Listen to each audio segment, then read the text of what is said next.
Terima kasih pemirsa, Anda masih bersama kami di Liputan Metropolis. Wacana pemindahan Pasar Pangkalan Balai ke Pasar Cangkring oleh Dinas Koperasi Perindustrian dan Perdagangan Kabupaten Banyuasin untuk dapat mengubah Pasar Pangkalan Balai menjadi tempat yang akan meningkatkan ekonomi masyarakat.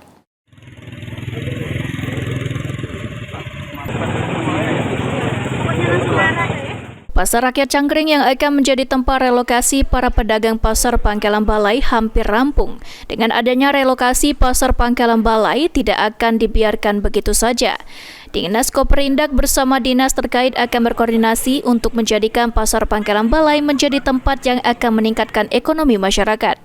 Sebagai ibu kota kabupaten, Pasar Pangkalan Balai sudah tidak layak karena kurangnya lahan parkir sehingga menyebabkan kemacetan. Juga kita akan rapatkan dengan dinas-dinas terkait.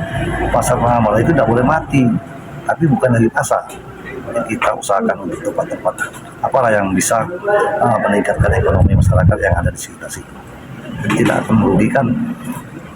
Yang ketiganya, ini ibu kota kabupaten. Di sana tidak layak lagi untuk dijadikan pasar. Kenapa? Parkir nggak ada.